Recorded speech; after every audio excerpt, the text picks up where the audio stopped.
എല്ലാവർക്കും വിനീത നമസ്കാരം. ശ്രീമദ് ഭാഗവതം ദശമസ്കന്ധ ഉത്തരാർത്ഥം അധ്യായം 78 ഇന്ന് ആരംഭിക്കണം. സാല്വനെ വധിച്ചപ്പോ ദന്തഭക്തൻ യുദ്ധത്തിനായിട്ട് വന്നു എന്ന് കഴിഞ്ഞ അധ്യായത്തിൽ പറഞ്ഞല്ലോ. അപ്പൊ ശിശുപാലൻ, സാൽവൻ, പൗണ്ഡ്രകൻ തുടങ്ങിയവരെ ആ ഭഗവാൻ നിഗ്രഹിച്ചതിലുള്ള ആ അമർഷത്തോടു കൂടിയാണ് അനേകം സൈന്യങ്ങളോടുകൂടി ദന്തഭക്തൻ യുദ്ധത്തിന് വന്നത്. അദ്ദേഹം ഭഗവാനോട് പറഞ്ഞു, അങ്ങ് എന്റെ അമ്മാവന്റെ മകനാണെങ്കിലും എന്റെ മിത്രത്തെ ദ്രോഹിച്ചതായ അങ്ങയെ നിഗ്രഹിച്ച് എന്റെ സ്നേഹിതന്മാരോട് എനിക്കുള്ള കടമ ഞാൻ നിർവഹിക്കാൻ പോവാണ്. എന്റെ സ്നേഹിതന്മാരെയൊക്കെ എല്ലാം കൊന്നില്ലേ? അങ്ങനെ ഭയങ്കരമായിട്ട് ശകാരിച്ചുകൊണ്ട് ആ ദേഷ്യത്തോടെ ഗദ എടുത്തിട്ട് ഭഗവാനെ ആ ഗദ കൊണ്ട് അങ്ങോട്ട് അടിച്ചു. ഭഗവാൻ ഒരു കുലുക്കം ഉണ്ടായില്ല.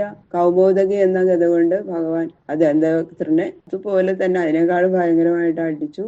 ആ ഹൃദയം തകർന്ന് ദന്തഭക്തൻ മരിച്ചു വീഴുകയും ചെയ്തു. ആ ശിശുപാലന്റെ ദേഹത്തിൽ നിന്നും പുറപ്പെട്ട പോലെ തന്നെ ഒരു ദിവ്യ തേജസ് ശ്രീകൃഷ്ണ ഭഗവാൻ ചെന്ന് അങ്ങോട്ട് ചേർന്നു. എല്ലാവരും കണ്ടു. അപ്പൊ സനകാദികളുടെ ശാപത്താൽ ജനിക്കേണ്ടി വന്ന ഭഗവത് പാർഷദനാണ് ഈ ദന്തഭക്തനും. ദന്തഭക്തൻ മരിച്ചപ്പോ ദന്തഭക്തന്റെ അനുജനായ വിദൂരഥൻ വാളും പരിചയമൊക്കെ എടുത്ത് ഭഗവാനോട് യുദ്ധത്തിന് വന്നു. ഭഗവാൻ ആ സുദർശനം കൊണ്ട് അവനെയും നിഗ്രഹിച്ചു. അങ്ങനെ ഭൂമിക്ക് ഭാരമായിരുന്ന അനേകം ദുഷ്ടന്മാരെ ഭഗവാൻ നിഗ്രഹിച്ചു. ഈ യുദ്ധം നടന്നുകൊണ്ടിരിക്കുന്ന സന്ദർഭത്തിലാണ് ഹസ്തിനാപുരിയില് പ്രസിദ്ധമായിട്ടുള്ള ആ ചൂതാട്ടം നടന്നത്. ചൂതുകളി. ചൂതിൽ തോറ്റ പാണ്ഡവന്മാര് കാട്ടിൽ പോയി. ഭഗവാൻ കാട്ടിൽ ചെന്ന് പാണ്ഡവന്മാരെ കണ്ടു. അവരെയൊക്കെ ആശ്വസിപ്പിച്ചു. പിന്നെ അജ്ഞാതവാസമൊക്കെ കഴിഞ്ഞ് നാട്ടിലെത്തി. നിശ്ചയമനുസരിച്ച് ദുര്യോധനൻ അവർക്ക് അവകാശപ്പെട്ട അർദ്ധരാജ്യം എന്നല്ല ഒരു മൺതരി പോലും ആ ധർമ്മിഷ്ഠന്മാർക്ക് കൊടുക്കാൻ തയ്യാറായില്ല. സൂചി കുത്തുവതിന്നു പോലും പാണ്ഡവർക്കു കൊടുത്തിടാ എന്ന് പറഞ്ഞില്ലേ? ഭഗവാൻ ദൂതനായിട്ട് പോയിട്ട് ഭഗവാനോട് തന്നെ പറഞ്ഞു, കൊടുക്കില്ല, ഒരു തരി മണ്ണ് പോലും കൊടുക്കില്ല. ഭഗവാൻ ധർമ്മനന്ദനന്റെ ദൂതനായിട്ട് മധ്യസ്ഥത പറഞ്ഞിട്ടും ഫലിക്കാതെ കുരുപാണ്ഡവ യുദ്ധം തീരുമാനിച്ചു. പിന്നെ യുദ്ധം തന്നെ, അല്ലാതെ ഒരു നിവൃത്തിയില്ല. അപ്പൊ ഇതറിഞ്ഞപ്പോ ബലരാമന് ദുര്യോധനാണല്ലോ ശിഷ്യൻ, ഒരു കൂറ്. അങ്ങനെ ശിഷ്യനായിട്ടുള്ള ദുര്യോധനോടും ബന്ധുക്കളായ പാണ്ഡവന്മാരോടും തുല്യ സ്നേഹമുള്ള ബലരാമസ്വാമി മധ്യസ്ഥത പാലിച്ചു. യുദ്ധത്തിൽ ചേരാതെ തീർത്ഥസ്നാനത്തിന് പുറപ്പെട്ടു. അനേകം ബ്രാഹ്മണരെയും കൂടെ കൊണ്ടുപോയി. അങ്ങനെ പ്രഭാസം, സരസ്വതി, ബിന്ദു സരസ്, സുദർശനം തുടങ്ങിയിട്ടുള്ള പുണ്യതീർത്ഥങ്ങളില് ആ സ്നാനാദികളൊക്കെ ചെയ്തുകൊണ്ട് നൈമിശാരണ്യത്തിലെത്തി.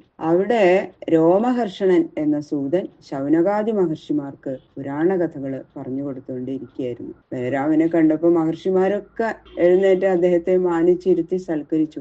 ആസനസ്ഥനായ സൂതൻ മാത്രം എഴുന്നേൽക്കാതിരിക്കുന്നത് കണ്ട് ബലരാമൻ ക്ഷോഭിച്ചു. ശരിക്കും അവിടുന്ന് എഴുന്നേൽക്കാൻ പാടില്ല സൂതൻ, അതാണ് നിയമം.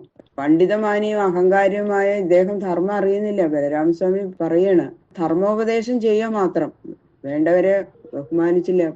ബലരാമസ്വാമി വന്നപ്പോ എഴുന്നേൽക്കാതിരുന്നപ്പോ ദേഷ്യം വന്നിട്ട് അതുകൊണ്ട് ഇദ്ദേഹത്തെ വധിക്കുക തന്നെ വേണം അങ്ങനെ ചിന്തിച്ച് ദർഭപ്പുല്ലെടുത്ത് ബ്രഹ്മാസ്ത്രമായി മന്ത്രിച്ച് സൂതന്റെ നേരെ പ്രയോഗിച്ചു. സൂതൻ മരിച്ചു വീഴുകയും ചെയ്തു. ശൗനകാദികളുടെ മുഖം വാടി. അവര് ബലരാമനോട് പറഞ്ഞു, ഹേ രാമ, അവിടത്തേക്ക് അല്പം അധർമ്മം പറ്റിപ്പോയി. ഈ സൂതൻ ഞങ്ങളുടെ വാക്കിനെ അനുസരിച്ചിരുന്നതാണ്. അവിടുത്തെ അപമാനിച്ചതല്ല. ലോകസംഗ്രഹാർത്ഥം അവിടുന്ന് ഈ ബ്രഹ്മഹത്യക്ക് പ്രായശ്ചിത്തം ചെയ്യേണ്ടതാണ്. പുരാണ വായനയ്ക്ക് ഒരാളെ അവിടുന്ന് കൽപ്പിച്ചു തരികയും ചെയ്യണം. ബ്രഹ്മഹത്യ പാപശാന്തിക്കായിട്ട് തീർത്ഥസ്നാനാണ് വിധിച്ചിട്ടുള്ളത് എന്ന് അവര് പറഞ്ഞപ്പോ ബലരാമൻ മഹർഷിമാരുടെ വാക്കിനെ മാനിച്ച് രോമഹർഷണ സുതന്റെ പുത്രനും രോമഹർഷണ സൂതന്റെ പുത്രനും മഹാഭക്തനും പരീക്ഷത്തിന്റെ സതീർത്ഥനുമായ ഉഗ്രശ്രവസ് എന്ന സൂതനെ അനുഗ്രഹിച്ച് ബലരാമൻ പുരാണ വായനയ്ക്ക് നിശ്ചയിച്ചു. ഈ സൂതനാണ് ഭാഗവതം വായിക്കുന്നത്, ഉഗ്രശ്രവസ്. അഥ ശ്രീമൽ ഭാഗവത ദശമസ്കന്ധ അഷ്ടസപ്തതിതമോധ്യായ. ശുക്ലാംബരധരം വിഷ്ണും ശശിവർണം ചതുർഭുജം പ്രസന്നവദനം ധ്യായേൽ സർവവിഘ്നോപശാന്തയേ.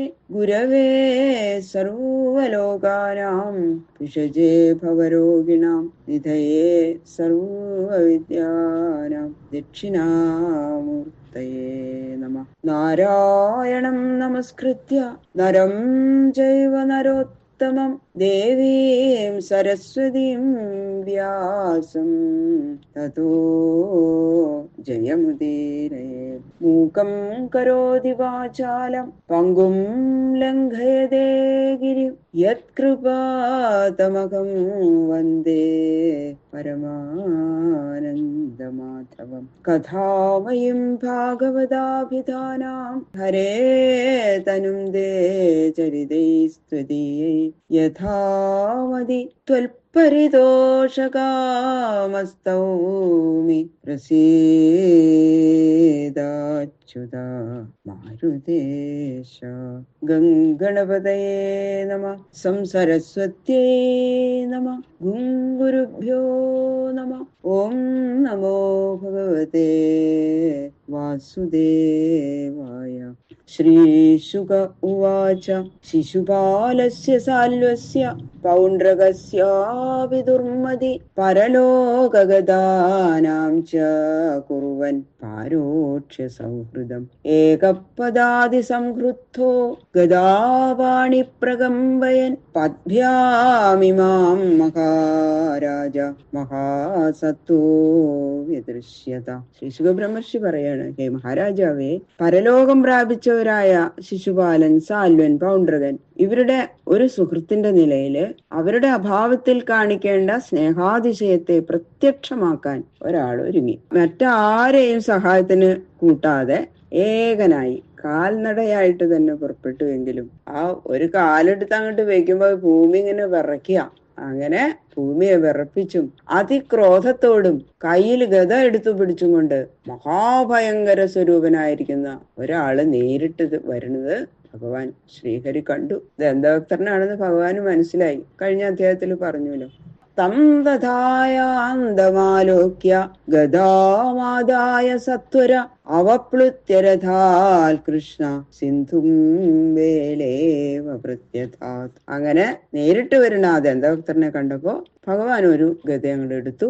തേരിൽ നിന്ന് താഴത്തേക്ക് ചാടി സമുദ്രത്തെ കര എന്ന പോലെ തടുത്തു നിർത്തി. ശത്രു നിലത്ത് നിന്ന് യുദ്ധം ചെയ്യാൻ വരുന്നവനാണ്. അപ്പോ താൻ തേരിലിരുന്ന് യുദ്ധം ചെയ്യണത് ധർമ്മമല്ല.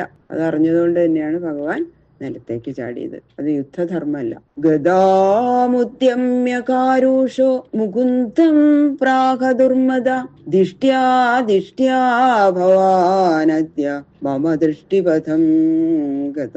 ദുരഹങ്കാരിയായ ദന്തഭക്തൻ ഗദ ഉയർത്തിക്കൊണ്ട് ഇപ്പൊ നിന്നെ കാണാൻ സാധിച്ചത് വളരെ സന്തോഷം, മഹാഭാഗ്യം എന്നിങ്ങനെ ഒരു നിന്ദ പോലെ പറഞ്ഞു. ശരിക്കും എന്താന്ന് വെച്ചാൽ ദന്തഭക്തനും ഭഗവാനോട് ചേരേണ്ട സമയമായി, അതാണ്. അപ്പൊ നിന്ദ ഒരു സ്തുതി പോലെയാണ്. ശരിക്കും രണ്ടർത്ഥത്തിൽ എടുക്കാവുന്നത്. എന്റെ മൂന്നാമത്തെ ജന്മത്തിൽ മുക്തി നൽകാനായി മനുഷ്യലോകത്തിൽ അവതരിച്ചിരിക്കുന്ന ഭഗവാനെ അവിടുത്തെ കണ്ടത് പരമസന്തോഷം എന്ന് മതരഹിതനായിട്ട് പറഞ്ഞു എന്ന്. അതാണ് ആന്തരാർത്ഥം, സ്തുതി അർത്ഥം. ത്വം മാതുലേയോ ന കൃഷ്ണ മിത്രധും മാം ജിഘാംസസി അതസ്ത്വാം ഗദയാ മന്ദ ഹനിഷ്യേ വജ്രകൽപ്പയ. ഹേ കൃഷ്ണ, നീ ഞങ്ങളുടെ ബന്ധുവാണെങ്കിലും മിത്രങ്ങളായ ശിശുപാലാദികളെ വധിച്ച് എന്നെയും വധിക്കാനായിട്ട് ഭാവിക്കുകയാണല്ലേ. അതുകൊണ്ട് ഹേ മന്ദ, വജ്രം പോലെ കഠിനമായ ഈ ഗത കൊണ്ട് നിന്നെ ഞാൻ ഇപ്പൊ ഹനിക്കാൻ പോകുന്നു എന്നാണ് പറഞ്ഞത്. പക്ഷെ ശരിക്കും സ്തുതിയായിട്ട് എടുക്കുകയാണെങ്കിൽ ഹേ കൃഷ്ണ, നീ എന്റെ പരമബന്ധു, ശിശുപാലന് മുക്തി നൽകി എനിക്കും മുക്തി തരാൻ ഭാവിക്കണം. അതിനൊരു കാരണം അങ്ങേക്ക് ഉണ്ടാവണമല്ലോ. അതിനുവേണ്ടി എന്റെ ഈ അവജ്രതുല്യമായ, അതായത് അങ്ങക്ക് മൃദുവായിട്ടുള്ള ഗത കൊണ്ട് ഞാൻ ചെയ്യുന്ന ഒരു താടനം സഹിക്കണമേ എന്ന് അപേക്ഷിക്കണം. അതാണ് സ്തുതിയായിട്ട് പറയണത്. ശരിക്കും തർഹ്യാനൃണ്യാമുപേമ്യജ്ഞ മിത്രാണാം മിത്രവത്സല ബന്ധുരൂപമരീം ഹത്വ വ്യാധിം ദേഹചരം യഥ. എടാ മൂഢ, ബന്ധുവിന്റെ നിലയിലിരിക്കുന്ന ശത്രുവായ നിന്നെ ദേഹത്തിൽ ബാധിച്ചിരിക്കുന്ന രോഗത്തെ എന്ന പോലെ നശിപ്പിച്ചിട്ട് എന്റെ ബന്ധുക്കളുടെ നേരെ നീ കാട്ടിയ പ്രവൃത്തിക്ക് തക്ക പ്രതിക്രിയ ചെയ്ത് ഞാൻ ബന്ധുക്കളുടെ നേരെ എനിക്കുള്ള കടം വീട്ടുന്നുണ്ട് എന്നാണ് ആ ദന്തഭക്തൻ പറഞ്ഞത്. ഏവം രൂക്ഷേ സ്തുതൻ വാക്യൈ കൃഷ്ണം തോത്രൈരിവദ്വിപം ഗദയാദാടയൻ മൂർധ്നി സിംഹവത് വെനദ രാക്ഷസ ആനയെ തോട്ടി കുന്തം മുതലായ ആയുധങ്ങൾ കൊണ്ട് കുത്തി ഉപദ്രവിക്കണ പോലെ ഇങ്ങനെയുള്ള കഠിന വാക്കുകളാൽ കൃഷ്ണനെ ഉപദ്രവിക്കുന്നവനായ ദന്തവക്ത്രൻ ഗദ കൊണ്ട് ശ്രീകൃഷ്ണ ശിരസിൽ അടിച്ച് സിംഹമെന്ന പോലെ ഗർജിച്ചു. ബാക്കിയുള്ള ശ്ലോകങ്ങളെ നാളെ നോക്കാം. സർവത്ര ഗോവിന്ദ നാമ സങ്കീർത്തനം ഗോവിന്ദ